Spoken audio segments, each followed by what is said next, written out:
Jordan's gonna do it. Let me get the agenda, I'll judge. The agenda doesn't have all the names on it. So, You guys want to say?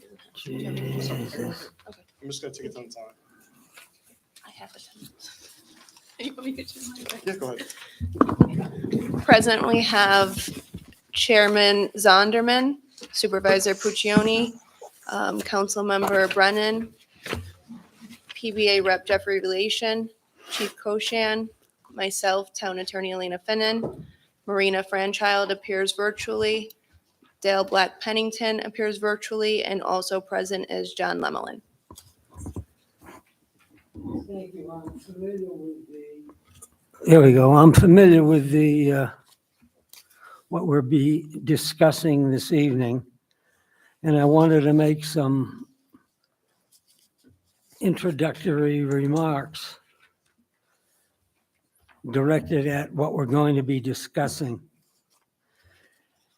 If I look back into the February meeting minutes, I made a statement in those minutes as follows. Judge Zonderman warned that neither our function nor a citizens group is tasked with the job of reviewing police conduct since there is a collective bargaining agreement with the PBA where grievances are considered either by an arbitrator or a court.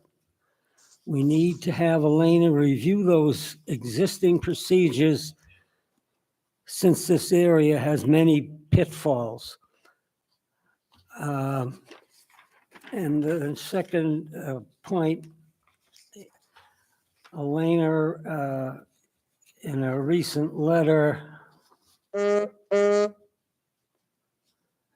I'll read something from the meeting on March 3rd.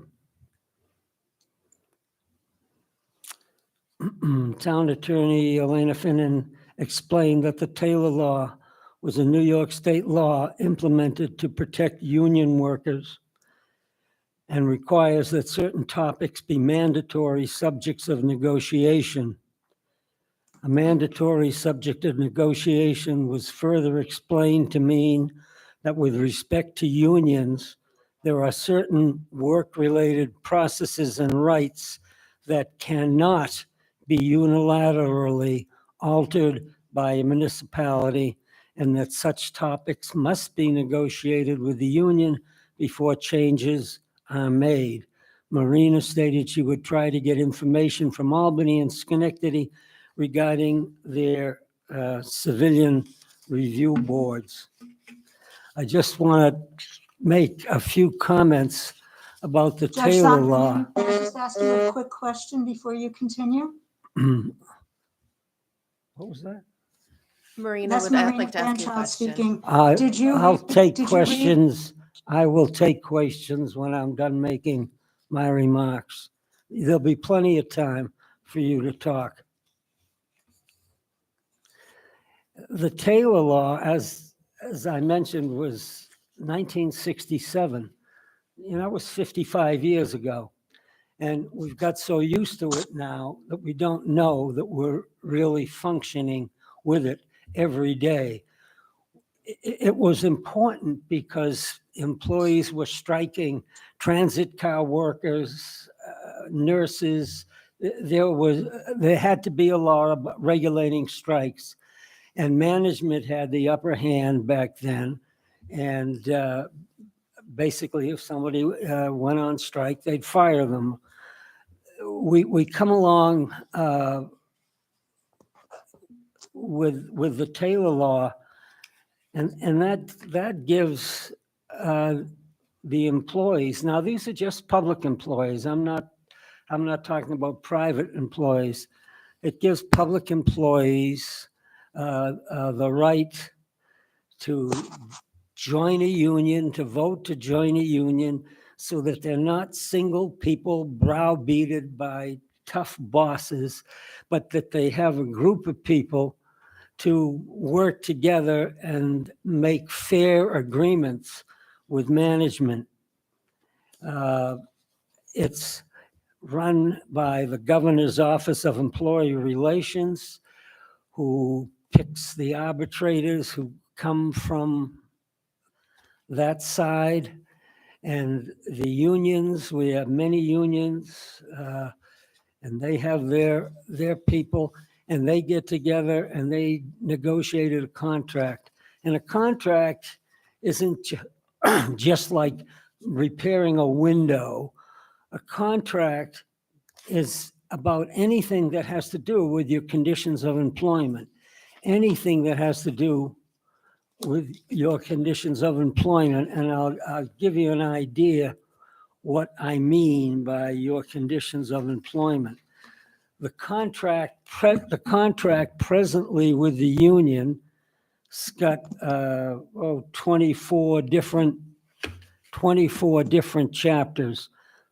I'll just mention some of them, but you'll get an idea that this is a universal thing, and it's a right of the union. They negotiate dues, assessments, and payroll deductions.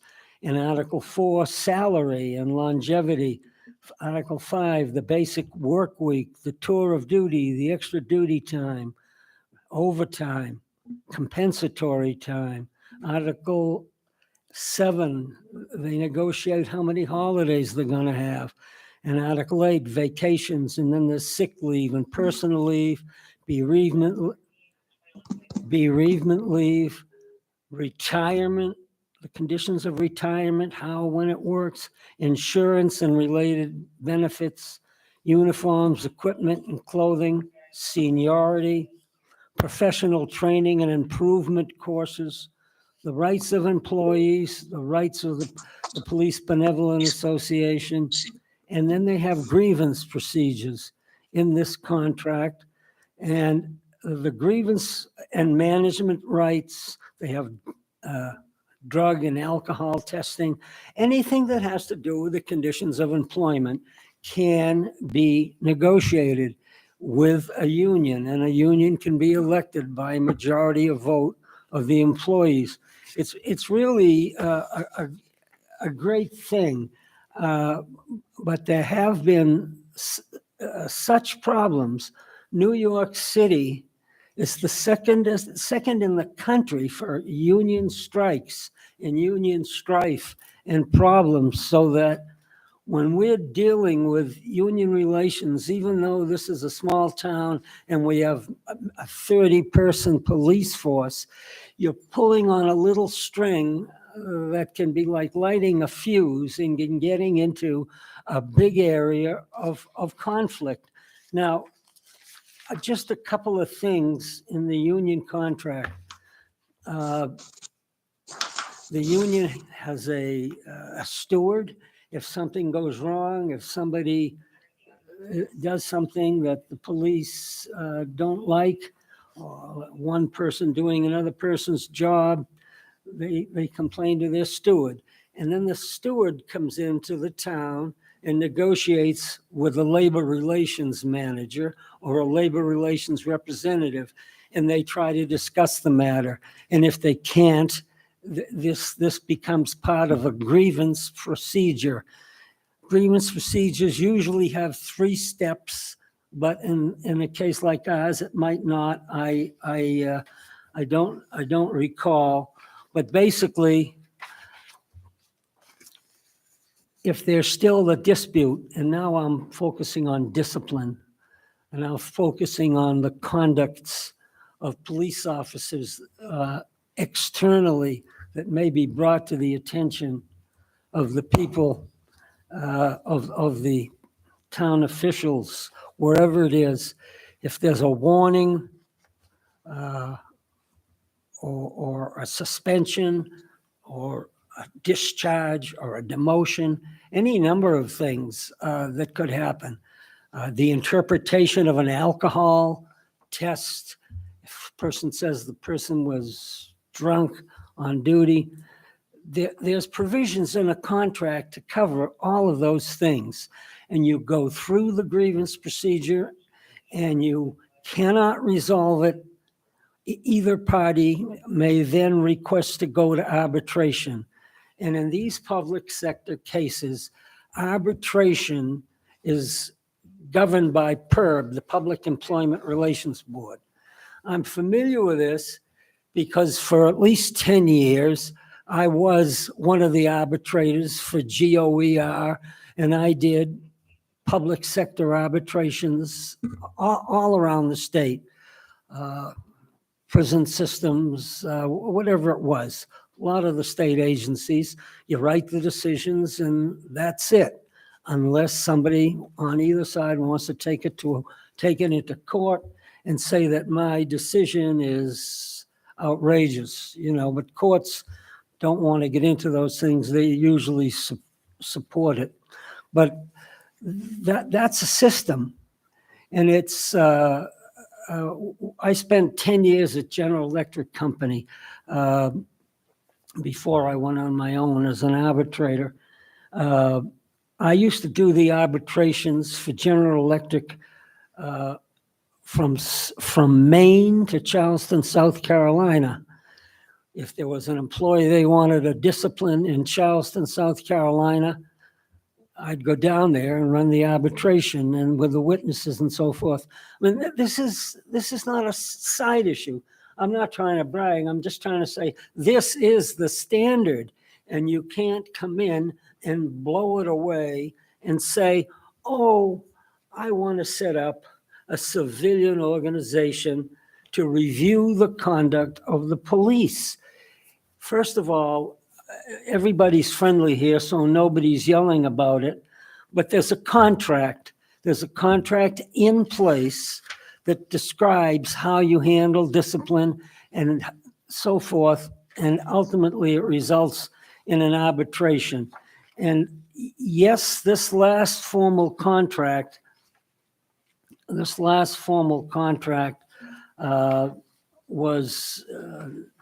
not put down in writing for a few years, but it exists because the contract provides that if it expires, it will continue in place day to day, year to year, until either party suggests and says it's over with.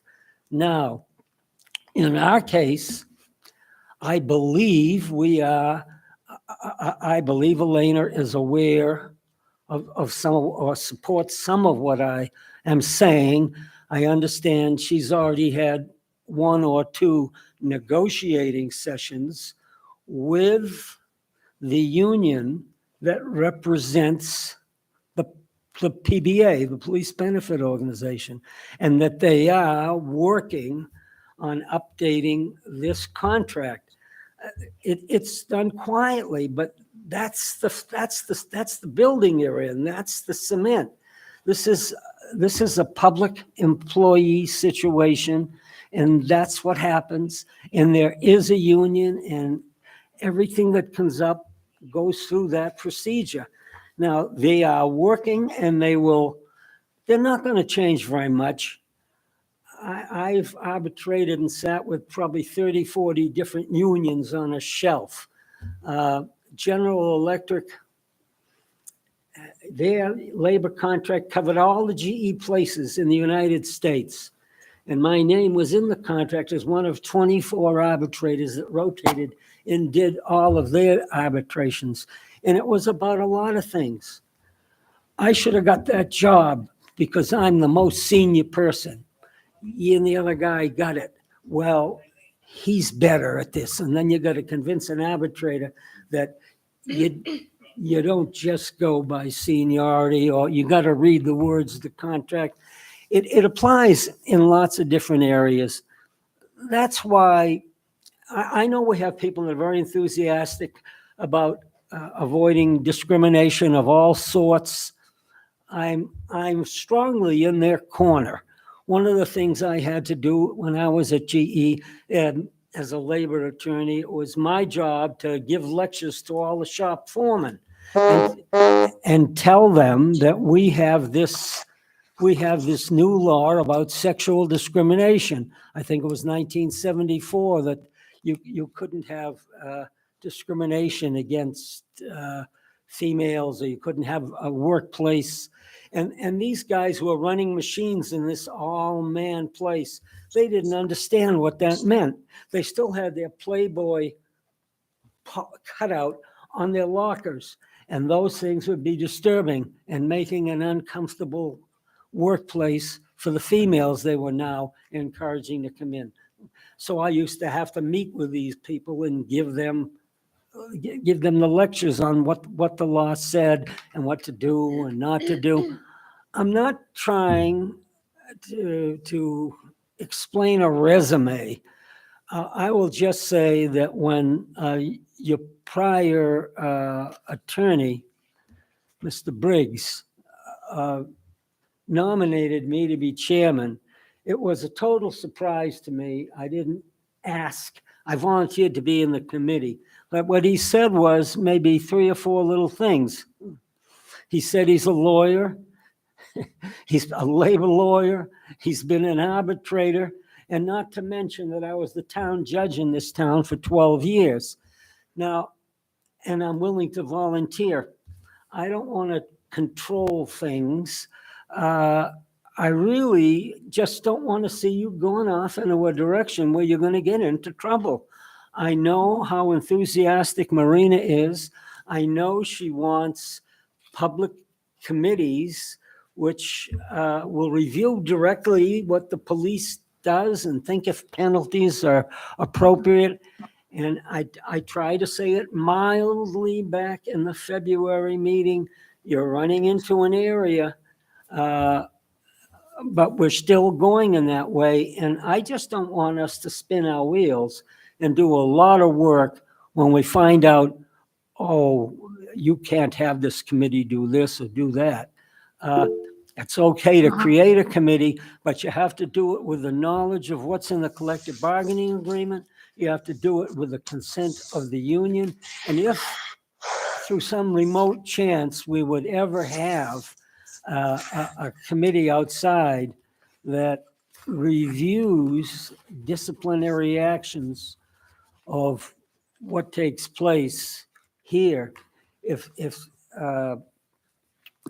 I think we should be prepared for the union to file the grievance, the object to it, go to the Public Relations Board. I mean, this really violates the union's right. And when you talk about visibility, there's a lot of talk about transparency. You know, what goes on in the grievance procedure is confidential. The parties who are negotiating in the grievance procedure, they can't even talk about it on the outside. There's a whole bunch of labor law and cases that do that. So I just knew what we were going to discuss on the topic. I know that Elena has looked into it a bit. Before I became a labor lawyer, it was a total blind spot for me. It's not something that really everybody knows about, but this state of New York, it particularly knows about it. Thank you so much. Excuse me, Your Judge comment- Zonderman. I'm sorry. Did I overspeak someone? No, I apologize. No, I was just thanking Judge Zonderman for his comments and then was going to direct the conversation to those of you who have your hands raised. Yes. So thank you. Now we'll follow the agenda. I've called the meeting to it. We've taken attendance. Then let's now ask if all approve.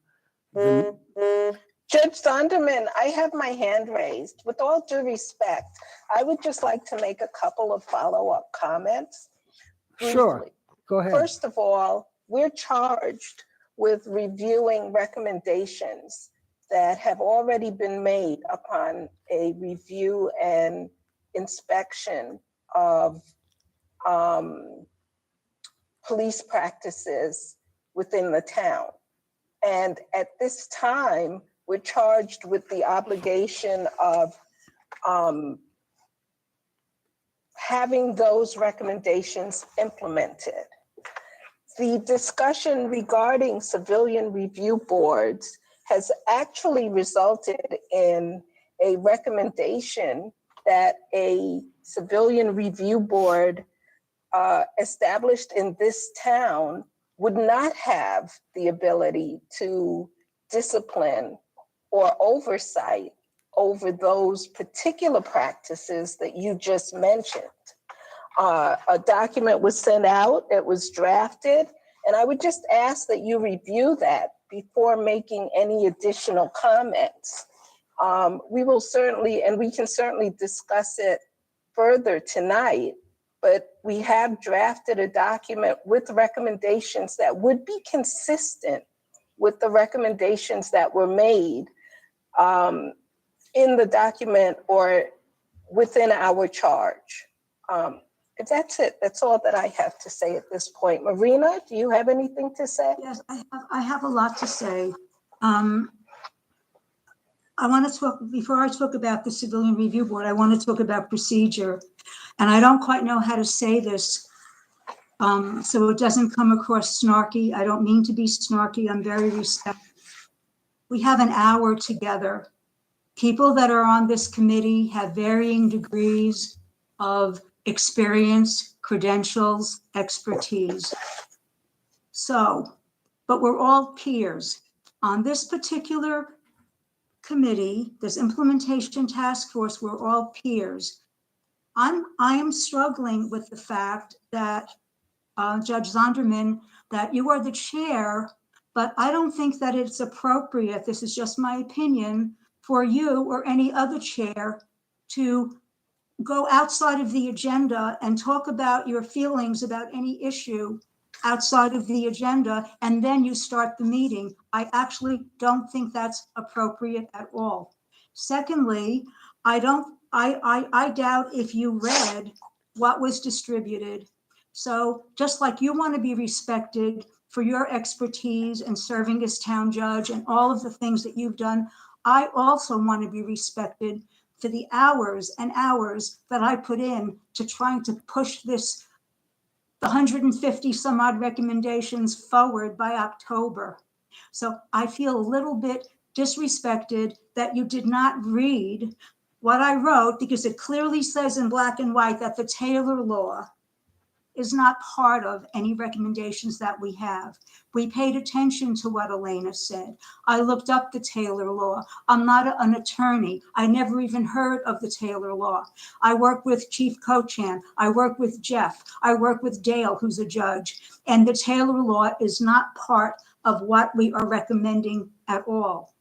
So I think it's really important that when documents go out, and I'm saying this to everybody, that they're read before the meeting. Otherwise, everybody just has an opinion and we're not working collectively. So we have to work collectively and respectfully. Well, I'm like- trying to work collectively and respectfully, because I know how much effort you have put into it. I've appreciated the work you've done from day one, but I must say that all these people on the prior committee that I cannot imagine that no one really said, you know, there's a union contract here and that contract is binding. And if we violate that contract, there'll be an unfair labor practice charge launched against the town with the Public Employment Relations Board. I just want to We're steer avoiding us that. We're down a not recommending safe. that, Judge I just Zonderman. want to I'd steer. like- Can you want to shut that? Who controls the microphones? I didn't recognize you further just then. I would like to steer us down a direct path and not make sure that we don't get embarrassed and have a problem. I would love to see if they came together and you could come up with some kind of involvement of the public that makes them happy, but does not violate the contract, where the union is part of the negotiations of what you do. Did you read what was sent out? Because we did exactly what you're asking for. Wonderful. So your point is a bit of a moot point. It's a bit moot because The we did Taylor that. Law I would is like never the opportunity a to moot read. point. I would like to However, please read. let's not argue about it. I'm glad that we have town representatives here. I've said what I thought.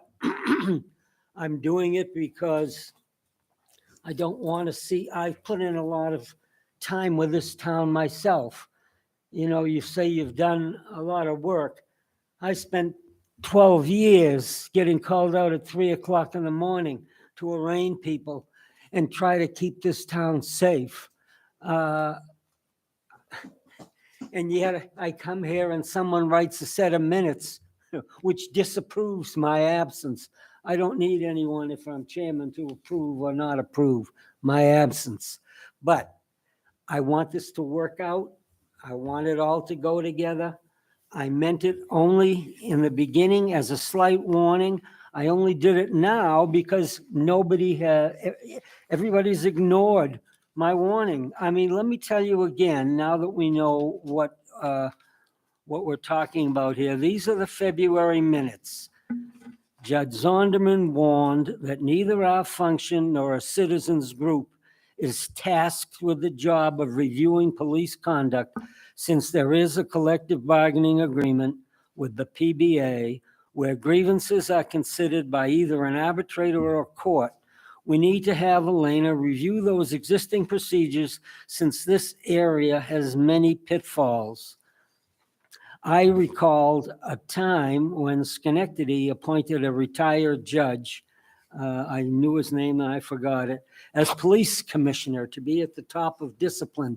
But what they don't know is there was a lot of litigation on that issue, and the only reason they were able to do it was because their action somehow there came before in time that the particular statute was enacted. I think maybe they mentioned a commissioner one year in their meetings before 1967 when this public sector, but I've done my part. All that can happen is you go ahead and do it. And, it's done by majority rule. I just don't want you to waste your time. And I'd like the police to speak up on this because, other places, they really fought for this contract. The history is that you could have a contract is a wonderful thing instead of being bossed around by employees, but they know they have a Judge contract. Zonderman, I worked with Chief Cochan on what was sent out. We spent a lot of time talking about it. I don't know if you have read it. I would like the opportunity to share the discussion points to develop a time frame for the Niskayuna Civilian Review Board. I would think like to I have- can understand it if you just mail me a copy of the document, you email me a It copy was of the mailed. document you're talking about. It was mailed to everybody. Chief Cochan mailed it out. And I do was believe it mailed is out. on the agenda for, it's item number 4 on the agenda. And given the time, it is 6. So I do think it would be appropriate to move forward. If anyone else, does anyone have any objection to that? No, I think if we can just get a quick approval of the minutes and then we can start, because there's many things to Subcommittee C aside from the Civilian Review Board that we're prepared to discuss. So if we can get a quick Thank judge you. for Yes, approval of the as a matter minutes. of fact, I think perhaps you ought to manage the meeting for the rest of the meeting. No, because I'm an interested party in what's going to be discussed. Oh, well, we need to approve the minutes. That's what you're saying? Yes. That's where we left. That's where we need to go back to. All right. Okay, could I please have a motion to approve the minutes? Motion. I make a motion to approve the minutes. I second that motion. Thank you. All those in favor? Aye. Any opposed? Okay, moving on. Town Attorney Finnan, was there something else I needed to circle back to? Okay, so the next thing on the agenda was the presentation of Subcommittee C, which I know we've had some discussion already on the Civilian Review Board, but there's many other items that are on that. And I know that Marina and Jordan Chief have worked on putting together statements as to whether or not each of these items are impactful and not impactful to the budget as well as timelines for implementation as we've been tasked to do. So I'd ask, I don't know, do you want me to turn it over? Maybe Marina, are you prepared to start discussing each of those items? The items were sent out on the wonderful shared drive that Jamie developed. And it is dated March 20th. And that will show all of the updates of all of the items on for Subcommittee C. Some are completed, some have 6 to 9 month implementation timelines. It's very, very clear whether or not there's an impact to the budget and how long we think it would be completed. The only thing that is not really clear on this that may need clarification are the terms that say completed. You know, this task force is sort of, and I don't quite know the correct terminology, but we, in a way, report to the public safety task force. And that's some of the feedback that I've gotten, that it would be very helpful to have more explication of what the completed terms mean. And I know John Lemelin is here today. I'm wondering if John could please comment on that. I'm confused. I am too. What are you looking for a comment Yeah, on? what are we? On the need by the public safety group for the word completed to be expanded upon, to be more detailed, rather than it just saying completed. Well, I mean, right now we have a task. Are you asking the chief to explain why we have completed listed as part of the task No. force meeting? No. I'm asking for John Lemelin to be allowed to explain the need from his group to have more detail about what the words completed means for each item where it says completed. Do you want to come meet with me and we can go over that? Does that make more sense? Okay. So Marina, I just talked to John only because I think that might be a better conversation that his task force group comes and has with me directly, and we can kind That's of go fine. through that more thoroughly Yeah. rather than tonight, if that makes sense. Is it okay, Sure. John? John's in agreement with that. So Yeah, I wasn't expecting you to go through all of the items in Subcommittee C. I just was mentioning this as a loose end that needs to be tightened. no, and I don't disagree. Again, and Marina and I have talked about this extensively. It's hard to sort of fit as many details into this list as may be needed for folks to be able to see exactly what's transpired. So sort of some of the things we've been working on, that we're working towards, and those are better housed in more of a discussionary moment rather than, you know, just a list. But for consolidated purposes, this is a great list, and it is, I think, a good starting point to track everything from. But I'm absolutely open to having those discussions so that we can go more thoroughly through it with whoever would like to do so. So. That's excellent, because I'm sort of in the middle. I really do agree that it's best that you and John and his group work directly on this. I completely agree with you. But just in sum, a lot of the items in Subcommittee C are ongoing, and many of them have been completed. And the one that is the trickiest is 11C, which is about the Civilian Review Board. And we've had also extensive conversation about 10C, which is about the use of force. And my understanding is that the Niskayuna Police Force is in accordance with the New York State model of a use of force on chokeholds, and it would be considered a felony if it was done inappropriately. So Niskayuna is in accord with New York State. That's correct. Those were the two big ones. That's correct, Marina. That's exactly what you and I had discussed. They did Mhm. criminalize chokeholds absent justification for force. And we have talked in conjunction with our conversations about oversight, community oversight, civilian review board conversations about how there are other mechanisms in place to include executive law. I believe it was 75 with the Attorney General's office. I know you had attached some other, and it's slipping my mind what it was called from, hang on 1 second, let me read. The Attorney General James announces robust reforms to police use of force laws, in the fact that there was some other acts that were looking to be legislated as well for further oversight Police into those things. Accountability Act. The Police Accountability Act, that's what it was, yes. S.6615. Yes. So in conjunction with, again, the legislative changes with criminalizing chokeholds and things of that nature, we had talked about those other two topics with regards to more oversight from a state mandated point. Yes, thank you.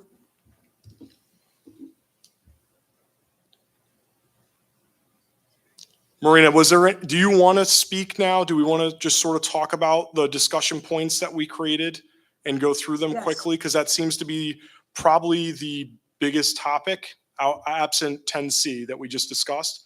Do you just Yes. kind of want to go through those discussion points, and I can? Yes, I would like to. And again, I just want to reiterate that I think it's really important that people read what's distributed prior to the meeting, so we're all on the same starting point. When we started discussing this, I never had heard of the Taylor Law, and then Elena explained about the Taylor Law.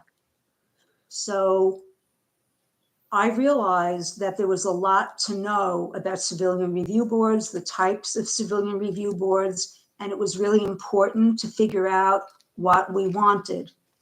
I know that in Albany, the Civilian Review Board is asking for subpoena power. Okay, this is not Albany. Niskayuna does not need to ask for something like that. So the whole development of the discussion points was done bearing Niskayuna's track record, bearing that in mind, and also, I'm saying about the police force, and also bearing in mind the size of Niskayuna, bearing in mind the fact that the contract with the police is either finished or it's still under negotiation. Just bearing all of this in mind, to be mindful of what we might be able to do, what we might not be able to do, and what should be done in implementing the collaborative's recommendation, but within an appropriate framework for Niskayuna. This was the mentality that was brought to this. It took probably about 4 to 6 weeks just to get into the right mindset to even be able to put this together. So I would like to read from it, because maybe not everybody has had a chance to read it. So it's not very long. And Dale worked with me on this, and then it was further refined by me and Jordan, so that it was a discussion. It wasn't like we should do this, we have to do this. It is a discussion, and we can continue the discussion. This is just an introduction. Okay, so what are CRBs? A civilian review board, sometimes called an oversight review board or a community police review board, is a municipal body composed of citizen representatives charged with the investigation of complaints by member of the public concerning misconduct by police officers. CRBs must have a commitment to transparency via regular and detailed reporting to the public. Current type of CRBs: there's review focused, there's auditor monitor focused, and there are others as well. There's investigation focused. The only two that we thought was appropriate for Niskayuna was review focused and auditor/monitor focused. A review focused is where a person or a board would review the quality of the police-run investigation and would be able to act as liaison conduit between the Niskayuna community taxpayer and the NPD. This person or board would be appointed by Niskayuna citizens, and this person or board would serve on a volunteer basis. For an auditor/monitor focused civilian review board, the function would be to monitor the internal complaint investigations process, conduct evaluations of police training and codes of conduct, and ensure effective police reporting. Okay, this often has a full-time staff, but we're not recommending that. I forgot to take that line out, sorry. So we're not recommending that. I will take that out of the next revision. This person board would be a liaison conduit between the community/taxpayer and the town board. The mechanics for realizing this would need to be developed by the Niskayuna Town Board. The reason that's an important sentence is I do not think that this task force has the capability or the power or the legitimacy to actually come up with a plan. I think it is up to the Niskayuna Town Board to come up with that. I just want to make it clear where I think that our area of responsibility ends. What holding police accountable requires. In order to effectively hold police accountable, CRBs or other models of police accountability need to have multiple capabilities. The table below shows which such capabilities are applicable to Niskayuna and which such capabilities are not applicable. I'm going to read the not applicable first. We're not asking for subpoena power. We're not asking for disciplinary power. And we're not asking for a secure budget. This is what, at this point in the discussion, is up for discussion. This is just a discussion. This is what is deemed applicable. 1, an independent body. The body is independent of the police department and has safeguards against political interference. 2, ability to recommend policy changes. The body has authority to review internal rules, protocols, and operations with the police agency in order to recommend appropriate changes. 3, public discipline code of conduct for police. Allows the public to see expectations of police conduct and consequences when expectations are not met. I would like to talk about what is meant by this. Suppose, this is just a hypothetical to make a point. It is in no way indicative of what I think of the Niskayuna Police Department. This is an untrue statement, what I'm going to say. It does not exist. It's just for hypothetical reasons. Suppose that the Niskayuna Police Department allowed chokeholds. Suppose I read their policy once it's made public in 2023, and I see that Niskayuna allows chokeholds, right? That would mean that then we could go to our legislators or whoever, or the Attorney General, and say, this does not make sense considering New York State policy. So this is again, this task force that we're in would not have any leverage. We would have to find a way to address anything that we saw that needed redress, but we have no leverage. I just want to make that absolutely clear. The next part is some questions to ask when trying to create a CRB applicable to Niskayuna. There should be a clear, trusted, and accessible mechanism for filing complaints, a process for receiving complaints that is understandable, easy, centers the experience and needs of the complainant, and protects them from retaliation by the police.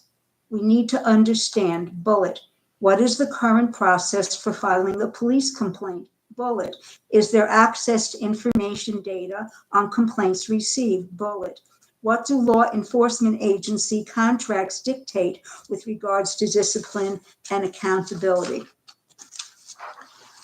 The key takeaways, we're almost done. 1, to function effectively, CRBs must be structurally independent from police departments they oversee. Therefore, CRBs must have independent staffing. The composition of CRB leadership should reflect the communities, not police departments. As such, the selection of board members should involve community participation and participation of current or former law enforcement on the CRB should be discussed. Before I continue with the 2 other bullets, I think that's really important. The reason that I think that's really important is suppose, let's say 5 years from now, Jordan retires for some reason, which I hope he doesn't, but let's say he retired, right? I like working with Jordan. I think he has a really good head on his shoulders. If he is no longer part of the Niskayuna police force, because of his expertise, I don't think that he should be debarred from serving on a CRB. Other people might disagree with me, but that's an example of where a conversation would have to take place. Bullet number 2, there's only one more after this. CRBs can only be effective when they are known and trusted by the public. Therefore, CRBs should commit to transparency through regular, detailed reporting to the public as applicable. This can be achieved by access to public searchable databases of all investigated allegations, including officer information, allegation details, and investigative and disciplinary outcomes. Again, it is fully understood that confidentiality is an issue. We understand that, but there has to be some mechanism where reporting is made. The last bullet is details for the proposed CRB, whether a person or a board, need to be developed, and that's important. I have no idea what the details would be at this point in time. They need to be developed, and training is required for a person or board to fully understand what a commitment to serving on the CRB consists of.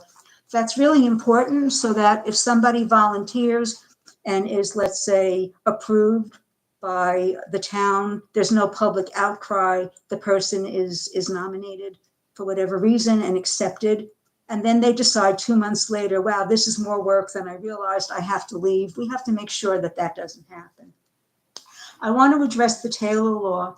It says, note, questions related to the Taylor Law, such as the ones shown below, are not applicable to the discussion points contained herein, because the CRB under discussion is not envisioned as exercising a disciplinary function and will in no way impact collective bargaining requirements. That's the reason that I wanted to mention this in the first 5 minutes of this meeting, because we are not recommending anything related to the Taylor Law. It is off the table. We wrote, is police discipline in your locality governed by the state Taylor Law and collective bargaining requirements? We know it is. And we are not in any way recommending doing anything to tread on the Taylor Law. I just want to make that really, really clear. The very last thing is that is very helpful is that the Attorney General has come up with robust reforms to police use of force. And in a sense, the Attorney General's office is now acting as a watchdog agency. So I think that any civilian review board, that would be our go-to if something came up that needed to be looked into. We actually have a place to bring our concerns. So I hope that, this is up for discussion, but I hope that I spoke slowly enough and clearly enough that everyone can understand what we're looking at.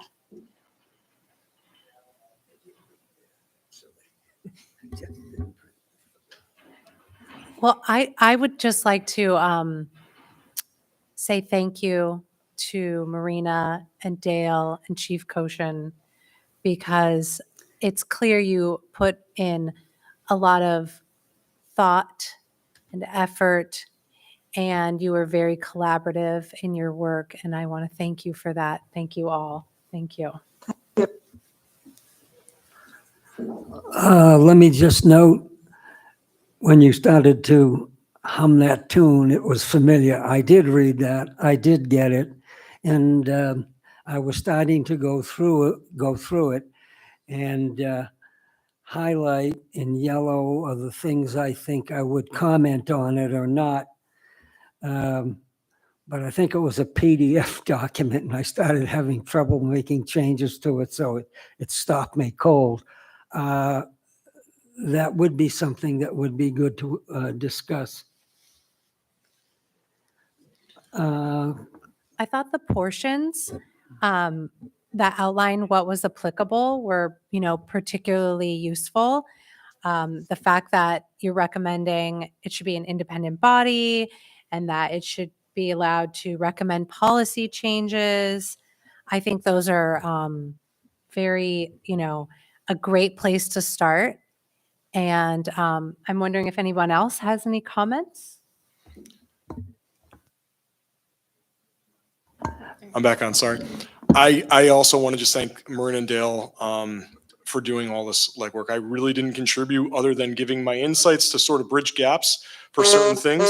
And I have to say that I was thoroughly impressed with the thoughtfulness that went into this and the amount of effort that went into this. I think that this is a good sort of starting point to have a discussion as well. And what I said to Marina, because I didn't have the opportunity to talk to Dale about it, was, you know, we're tasked with sort of giving thoughts and then timelines on those thoughts for the town board to then potentially implement based on their thoughts and or develop a new committee or however they want to go about it, because it's ultimately, as Marina stated, this is, you know, a task of the town board. And I think this gives us a great place to start talking about, you know, if we were to develop something along this lines, like what that timeline would look like. And so I think it gives everybody a picture of sort of what the intention is from our civilian members, which I think is important because we need to have that input. And I also think it's very open-minded and thoughtful. And so I think based on that, Marina, I don't know, you and I actually didn't have a discussion about specific timelines or recommended sort of anticipated timelines. Maybe that's something we could start talking about, because we have the, you know, to be determined on the actual form. And I think we should sort of look at this and say, you know, if this was something that a town board decided to take as what they anticipated and move forward with it, you know, Marina and I had both agreed this is something that we would need some expertise to really look at, right? And put a lot more thought even beyond this thought and continue that discussion moving forward. So I don't know what everyone's feelings are as far as a timeline to then pass on to the town board for an approximate timeline for when this could reasonably be implemented by if the town board move forward with it. Jordan, I'm not sure if Dale has a hand raised, but I just wanted to very briefly just comment on what you just said. I'm not sure if we're ready for a timeline. I mean, there are people that have a lot of legal expertise, like Judge Zonderman, for example, that probably have a lot of value to add from what was put together. And I'm very interested in hearing what Judge Zonderman has to say, what Elena has to say, what you have to say, what Jeff has to say. Dale and I just wanted to get something out there to be able to have a conversation, because this is a controversial topic. And, you know, passions run very, very strongly on this subject, pro and con. And the concerns run deep because nobody wants to upset collective bargaining. So this was just an opportunity to have everybody to level the playing field, put something out there so that people then could have a starting point to begin to have a conversation. No, that's fair, Marina. No, that's absolutely. I was more thinking timeline in conjunction with those type of comments, right? Because I think some of those overlap one another with regards to those things. But I'm absolutely, the floor is open to whoever would like to speak about these things. Dale's hand is raised, I believe. Actually, Jordan and Marina, I believe realistically we could probably come up with a timeline by our October deadline, a reasonable timeline that we could offer to the town in their deliberations, the town board, for their deliberations over how they will ultimately implement or modify what it is we ultimately agree upon. So I think what I'm saying is that if we have, after today's meeting, if we can get together and have some reasonable discussion in our subcommittees, and then maybe one or two more general meetings, we should be able to come up with a reasonable timeline that we can provide to the town for them to then run with the ball and decide what they want to do, the town board. That makes a lot of sense. I'm wondering if, to discuss this particular topic, I'm thinking that perhaps it should be extended, the conversation opportunity, to everybody on this task force, not just people in Subcommittee C. Because I don't want to exclude anybody who's not in Subcommittee C, because everybody's opinion really is vital to coming up with a collective, cogent recommendation, for lack of better words, something to present to the town board. I want it to be cogent. I want it to be collective. I want it to reflect our diverse experience and diverse opinion. So I would like to, I think that a meeting should be scheduled where anybody who has a real interest in this will be allowed, will come, regardless of what subcommittee you're a part of.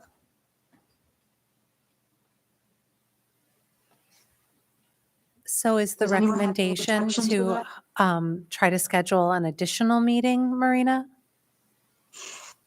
Yeah, I think that would be really, really good, that a meeting be scheduled just to discuss the CRB.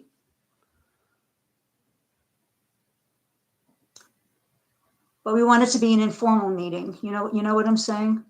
Not like a televised meeting, just an informal meeting where we can just get together. Under the open meeting laws, we would have to publicize it. A full meeting of our committee would have to be publicized I with see, the public having an opportunity to meet or to be present or I see. to in some way be involved. I see.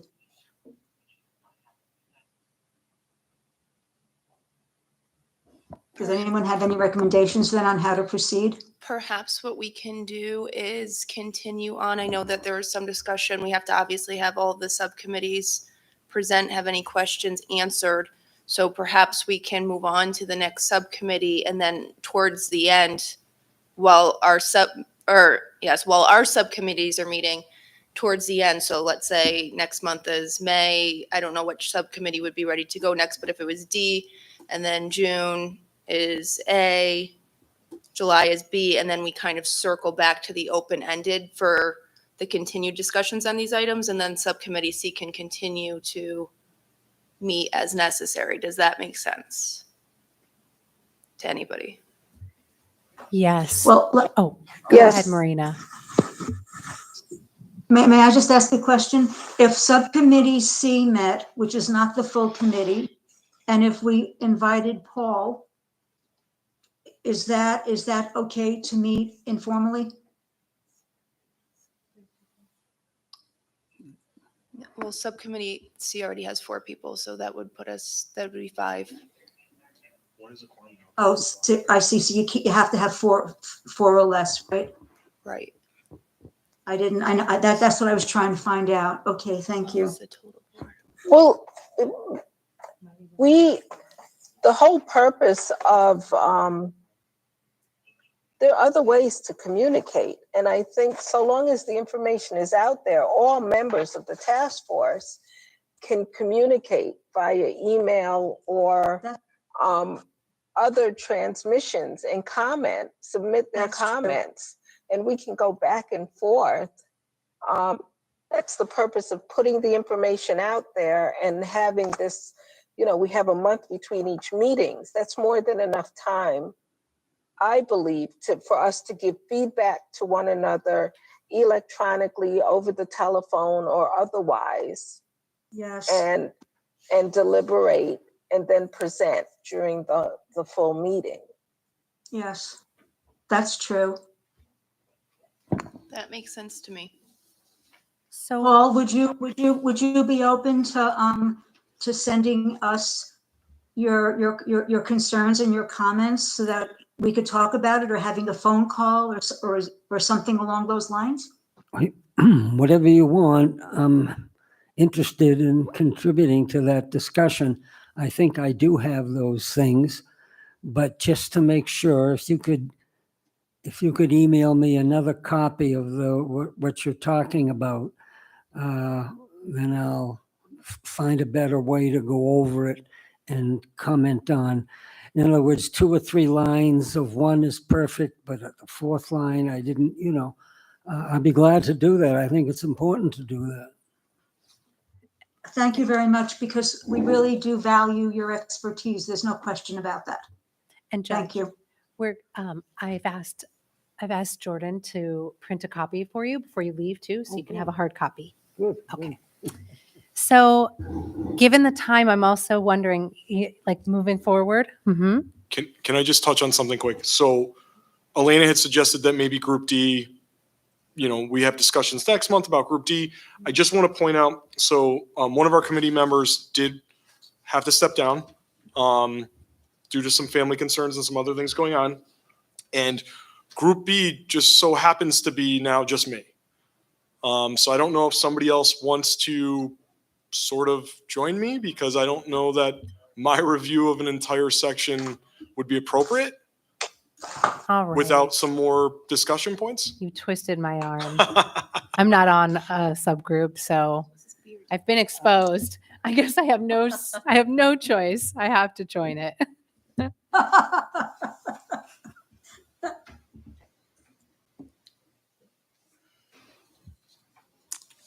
Well, if I'm leading the meeting, I would say one more item we'll try to jam in here.